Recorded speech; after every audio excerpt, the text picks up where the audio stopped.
Okay, welcome to Teal House Farm. It is hot today, but not terribly hot. Yes, JJ?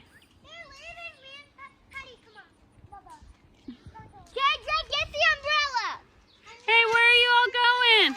It's still outside playtime. So, you got your shovel? Are you ready to help? Yes. We tried a brand new garden this year. You guys know that we did a no-till bed. We did some raised beds. We have learned a lot. We failed a lot. Failed a lot. But that's okay because we learned through the experience. I'm really confident next year's going to be a great garden. And some things are doing really well. You see I see her. Tomatoes and peppers back there. They look so good. I have several squash plants that look excellent. My beets and my spinach and my lettuce did great in the raised bed. So not everything was a fail, but I have, oh wow. I see it. I have a large percentage of this no-till bed that basically has nothing in it. We had really bad germination issues this year, and it had to do with water retention. I should have put hay down immediately. This here was supposed to be a corn bed. I planted it twice, and that's all I got from it. It just dried out so fast, this no-till bed. And so we've learned a lot. The second stuff did much better once I kind of learned about how much you had to water.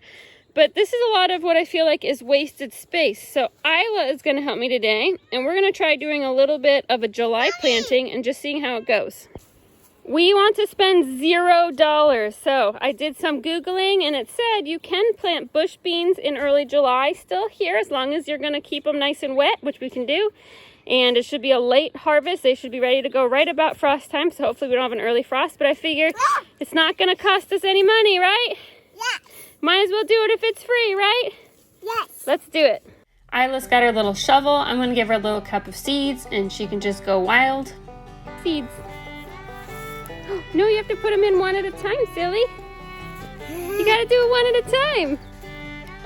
There you go. Good job. Where should I put it? Well, you got to put a hole where you want to put it. Good. And then use your shovel. Cover it up. And then while she's busy digging holes all around the garden planting her seeds, I'm going to get started on mine. So I'm going to plant mine in rows. I just have this garden fork out here. Didn't want to run all the way to the barn and get a hoe. This will work fine. So I'm just going to draw some straight lines, and then we can plant within them. One mistake I made with the corn, I didn't plant it deep enough. So we're going to make sure we really get these pressed in nice and deep so they don't dry out, because what was happening with the corn is we would water and they would kind of rise to the surface because this is really light, loamy soil here we've got on this no-till bed, and then that obviously would kill the sproutling because it would dry out too fast. So we're going to plant these nice and deep so that when they get wet, they stay nice and wet, which should help with the moisture. We get them put in. I definitely feel better now that it's second trimester, but still this kind of work, it wears on me a lot faster than when I'm not pregnant. So we're getting it done in the late afternoon today, and Ivy's gonna come help me too with some of this crawling around because it just gets tough on my body getting up and down out of the dirt. So I tell Ivy to plant them about 1 foot length apart of her feet, which should be about right because I'm gonna guess her feet are somewhere between 6 and 8 inches. And she does that for me, and then I can just use my foot to cover them over with the dirt.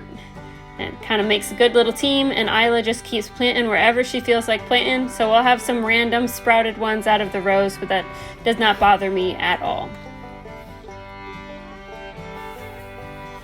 I put in a total of 3 rows on this side. I probably need to pull up that random corn that actually sprouted, but I just left it there. I don't know. It looks nice and healthy. Might as well just leave it alone. I don't think it'll pollinate though. There aren't enough other corn plants to cross-pollinate with. We got our 3rd row planted. We're gonna get it covered, and Ivy goes and grabs the hose. We're gonna give it a real nice soak. And for the next week or so, we're gonna have to make sure that we soak it twice a day. So definitely using a lot more water with this no-till bed. I do think if I had straw on top, it would make a difference. I know you guys have told me that, but it's just not in the cards right now to go buy enough straw to do that, so we just got to keep it wet.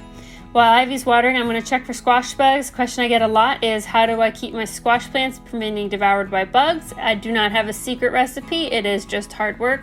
I turn the leaves over in the morning and in the evening, and I check for bugs in the soil, I check for bugs on the other side of the leaf, and I check for any seeds. And when I find them, I either drown them in soapy water or I smash them. After that's done, I decided to pull up our potatoes here. We plant them in tires. Tried a new ratio here of compost to dirt this year, and I'm curious. The plants looked super healthy, but I have heard that sometimes they can be really healthy on top or really good looking on top if there's too much nitrogen in the soil, and you can end up with tiny little potatoes. So I'm really curious how we did this year. Isla's gonna help me with her little shovel. We get the tires all flipped over, and we basically just spread it around to dig out any potatoes that grew in the bottom 2 rows of tires. Anytime there's any dirt to dig in, it always collects little people. Everybody likes to get a little dirty. Everyone's definitely gonna need a bath tonight, but they all have a great time trying to find some potatoes. Well, in a really bizarre turn of events, there's not a single potato in there. I don't even know how that's possible because it had beautiful green tops. Like it did exactly what you would expect it to do.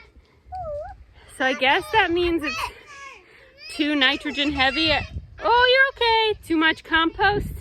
I tried some new things with like my compost ratio this year. Usually we get a whole bunch of potatoes. We've grown potatoes like this probably 4 years in a row, and I did something different with the compost ratio this year to see if I could get bigger potatoes, but I guess maybe it was too much nitrogen. That's my guess, and the plant just made beautiful leaves and no potatoes. That's really bizarre.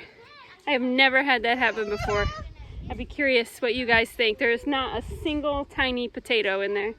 I'm not gonna bother knocking over the other 2 because that takes a lot of energy, and if it's just gonna be nothing, then I'm not gonna try. So I guess next year we'll go back to what we've done before as far as how we fill them. But that's the big thing we try to do with our channel. We like to show you guys both the successes, that's okay babe, and the real-time failures. So I feel like a lot of channels they just skip over the failure part. You think everybody's got it all figured out but we all try new things and we all fail at them, so it's okay. Next year we'll just take what we've learned and we'll apply it. We'll go back to what we've been doing before, because obviously that makes I did a whole lot of work and I got 0 produce for it, and that's never good. So back to our old filling ratio for next year. But okay, we'll move forward. We'll still be thankful for the things that are going really well, and hopefully our late bean field goes well, and we'll see what happens. Thanks so much for watching, guys. We'll see you next time.